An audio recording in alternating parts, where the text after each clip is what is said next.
Hello viewers, welcome back to Aadya media. నేను మీ Priya.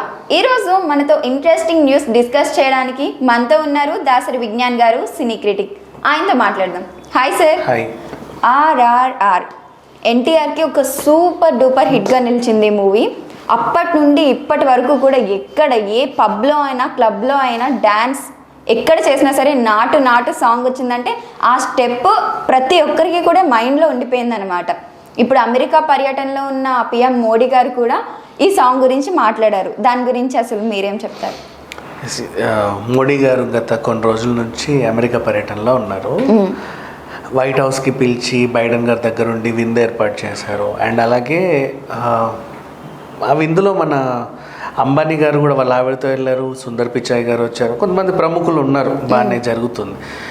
So ఈ క్రమంలో ఆయన ఒక స్పీచ్ ఇవ్వడం జరిగింది.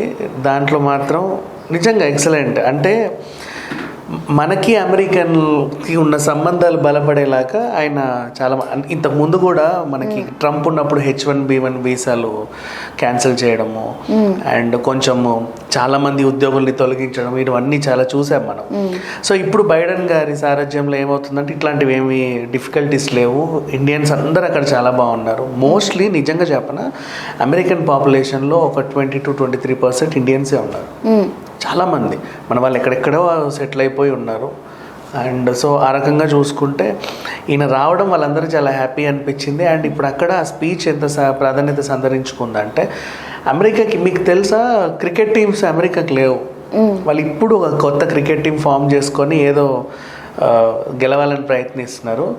సో వాళ్ళ క్రికెట్, మనకంటే ఇండియాలో క్రికెట్ అంటే తెలిసిందే. ఇంకా IPL మహా క్రికెటర్స్ అందరూ ఇండియాలో ఉన్నారు. పైగా బయట నుంచి కూడా వచ్చి ఇండియాలో ఆడి వెళ్తారు. క్రికెట్ అంటే మనకు అదొక ఇది అంటే సింపుల్గా చెప్పాలంటే ఒక ఆత్మాభిమానం లాంటిది. జాతీయ క్రీడ హాకీ అయినప్పటికీ కూడా క్రికెట్ అంటేనే చిన్నపిల్లల నుంచి పెద్దవాళ్ళకి అందరికీ తెలుసు. సో ఆ రకంగా అమెరికన్స్కి ఇప్పటివరకు అమెరికాకి జట్టు లేదు. సో ఇప్పుడు వాళ్ళు కసరత్తులు చేస్తుంటే ఈయన కంగ్రాచులేట్ చేశాడు. అది బాగానే ఉంది. నెక్స్ట్ అలాగే మనము అక్కడ ఎలాగైతే ఈ పాశ్చాత్య దేశపు పోకడల్ని మనం అక్కడ ప్రతిబింబిస్తాం. ఎలాంటివంటే హ్యాలోవిన్ ఫెస్టివల్ అని, స్పైడర్ మ్యాన్ వేషాలు, ఇలాంటివన్నీ చేస్తాం కదా. దాని గురించి మాట్లాడాడు. మనం అక్కడ వీళ్ళ హ్యాలోవిన్ ఫెస్టివల్ జరుపుకుంటాం, స్పైడర్ మ్యాన్ వేషాలు వేసుకుంటాం, బ్యాట్మెన్ వేషాలు వేసుకుంటాం. ఇక్కడ వాళ్ళు ఏం చేస్తున్నారో మీకు తెలుసా, నేను వచ్చినప్పుడు అన్నారు. ఏం చేస్తున్నారు ఇక్కడ వాళ్ళు అందరూ నాటు అని డ్యాన్స్లు వేస్తున్నారు. అంటే ఐ మీన్ ఇంతకుముందు కూడా నాట్ ఓన్లీ నాటు మన వై దిస్ కొలవెరిడి సాంగ్ వచ్చినప్పుడు మీకు తెలుసా ప్రతి కంట్రీలో అందరూ దాన్ని వై దిస్ కొలవెరిడి అని డ్యాన్స్లు వేసేవాళ్ళు. దాన్ని సోషల్ మీడియాలో పెడితే చాలా వైరల్ కూడా అయ్యేవి. ఎప్పుడైతే RRRకి మన ఆస్కార్ వచ్చిందో ఒరిజినల్ సాంగ్, అప్పటి నుంచి ఆల్మోస్ట్ చాలామంది అంటే ఆస్కార్కి ఈ ఇయర్ ఆస్కార్ గెలిచిన సాంగ్ అంటే అందరికి ఒక క్రేజ్ ఉంటుంది కదా. వాళ్ళ పబ్బుల్లో కానీ ఎక్కడైనా కానీ నాటు డ్యాన్స్లు ప్రదర్శించడం, వాళ్ళు కూడా బాగా స్టెప్పులు వేయడం, అంత ఇద్దరు కలిసి ఆ స్టెప్పులు ప్రాక్టీస్ చేసి వాళ్ళ సోషల్ మీడియాలో షేర్ చేసుకోవడం, ఇవన్నీ చూసాం. సో మోడీ గారి నోటి వెంట నాటు అని రావడం అనేది అందరికీ ఒక టైప్ ఆఫ్ గూస్ బంప్స్ తెప్పిస్తుంది. ఎందుకంటే దీనికి ఆస్కార్ వచ్చినప్పుడు కూడా ఆయన ఎక్కువ నాటు ఆయన నోటి నుంచి రాలా. అంటే సందర్భం రాలే ఆయనకు కూడా. ఆయన చెప్పాలని చెప్పకూడదని ఏం లేదు, బట్ సందర్భం రాలేదు ఆయనకు కూడా. సో ఇప్పుడు ప్రజెంట్ సిచ్యువేషన్ ఏంటంటే అమెరికాలో ఆయన పర్యటిస్తున్నారు. ఆల్మోస్ట్ చాలా వరకు సంబంధాలు మనకి ఉండేటివన్నీ చూస్తున్నారు. మన ఇండియన్స్ అక్కడ ఎలా ఉన్నారో అడిగి తెలుసుకుంటున్నారు. ఈయన రావడం వల్ల అక్కడ వాళ్ళకి ఒక బలం చేకూరింది. ఏంటంటే అరే పర్వాలేదు, మా బ్రదర్ని ఇక్కడికి వచ్చాడు అండ్ ఆయనకు అంత గౌరవం ఉందంటే మనం సేఫే. ఇప్పుడు ఈ ఇయర్ అయితే ఉద్యోగాలు పోవు, ఇయర్ అయితే వీసాలకు ఇబ్బంది లేదు, వీఆర్ వెరీ హ్యాపీ అనే ఒక చిన్న దీంతో ఉన్నారనమాట, ఒక హోప్, కాన్ఫిడెన్స్తో. సో అలాగే మోడీ ఎప్పుడైతే నాటు అన్నారో అందరూ స్టార్ట్ చేశారు మళ్ళీ ఒకప్పుడు మనకి ఆస్కార్కి వెళ్ళే టైంలో నాటు పాటకి అందరూ స్టెప్పులు వేసి యూట్యూబ్లలో పెట్టడం మనం చూసాం, ఆ సాంగ్ రిలీజ్ అయినప్పుడు పెట్టడం చూసాం. తర్వాత ఇప్పుడు కొన్ని రోజుల నుంచి ప్లెయిన్గా అయిపోయింది కదా, ఇప్పుడు మళ్ళీ ఆ ట్రెండ్ స్టార్ట్ అయ్యి మోడీ అనేసరికి అందరు మళ్ళీ నాటు పెట్టి ట్రెండ్ చేస్తున్నారు.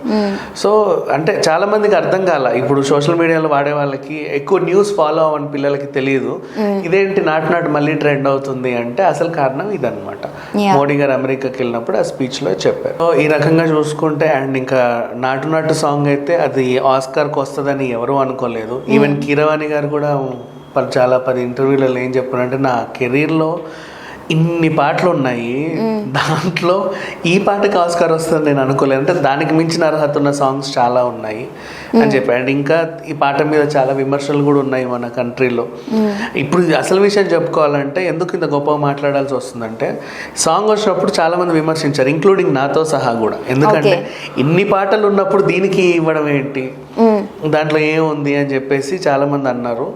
అయినప్పటికీ ఇప్పుడు ఏంటంటే మోడీ గారు బయట దేశానికి వెళ్ళి అమెరికాకి వెళ్ళి కూడా నాటు గురించి మాట్లాడేసరికి అది కొంచెం అరుదైన గౌరవం లాగా అనిపించింది. అంటే ఇన్ని పాటలుండి దీనికి ఇవ్వడం ఏంటి అంటే పెద్దగా అంటే దాంతో పాటు పోటీ పడ్డ మిగతా 5 పాటలు కూడా ఇంతకు మించి ఉన్నాయి. అండ్ దీనికి ఇక్కడ ఉన్న విమర్శలు ఏంటి, వీళ్ళు వెళ్ళి ఆస్కార్ని కొన్నారు, 80 కోట్లు ఖర్చు పెట్టారు, అలా చేశారు ఇలా చేశారు అని చెప్పేసి ఇదొక విమర్శ. అండ్ కానీ యాక్చువల్లీ మంచిగా ప్రమోషన్స్ చేశారు కదా వీళ్ళు, బాగా ప్రమోట్ చేసినప్పటికీ నాకున్న డిసాటిస్ఫాక్షన్ ఏంటంటే అసలు ఆ గౌరవం దక్కాల్సింది దానయ్య గారికి. నిర్మాతని అసలు ఎక్కడ వాడకుండా, ఆయన తీసుకెళ్లకుండా, ఆయన పేరు చెప్పకుండా వీళ్ళు అక్కడికి వెళ్ళేసి ఆనందపడి వచ్చేసరికి కొంచెం అనిపించింది. ఎవరికైనా ఉంటుందిలే, ఎందుకంటే ఏ సినిమాకైనా పెద్ద గుర్తింపు వస్తే ఫస్ట్ ఆ క్రెడిట్ అంతా నిర్మాతకి ఇవ్వాలి. ఎందుకంటే ఆయన రూపాయి పెట్టి దాన్ని తీసినందుకే వీళ్ళందరూ ఇంత బాగా చేయగలిగారు. అంటే ఆ రూపాయి నువ్వు పెట్టేది ఎందుకు, ఎవడు పెట్టినా మేము ఇలాగే తీస్తామనే పోకట్లాగా ఇది కనిపించింది నాకు. వీళ్ళే దగ్గరుండి ఏదో రకంగా ప్రమోట్ చేసుకొని మొత్తానికి అయితే గెలిచారు, అది కాదనిలే, బట్ చాలా కష్టపడ్డారు. ఎట్లా చెప్పనా, ఆస్కార్ టీములో గెలవాలి అంటే మొత్తం ఒక 1000 మంది ఉంటారు, అందులో ఒక 300 మంది తలూపిన దానికి అవార్డు వస్తుంది. ఆ 300 మంది తలూపాలి అంటే ఈ 1000 మందికి మనం చూపించాలి మన ప్రోడక్ట్ని. 1000 మంది ఒక దగ్గరే ఉండరు. ఇప్పుడు మనకన్నా ప్రసాద్ ల్యాబ్స్లో ఏదన్నా ఒక చిన్నది వేసేస్తే అందరు వచ్చేస్తారు అక్కడికి, బట్ అక్కడ అట్లా కాదు, ఏ దేశాలు ఎవడుంటాడో తెలియదు. సో వీళ్ళంతా తిరిగి వీళ్ళ అడ్రస్లన్నీ తీసుకొని అందరికీ ఇన్విటేషన్లు పంపించి ఎక్కువ మంది ఎక్కడికైతే గ్యాదర్ చేస్తారో అక్కడ ఒక క్యూబో లేకపోతే ఏదో చిన్న థియేటర్ తీసుకొని దాంట్లో ఈ మూవీని ప్రదర్శించి వాళ్ళందరూ చూపించారు.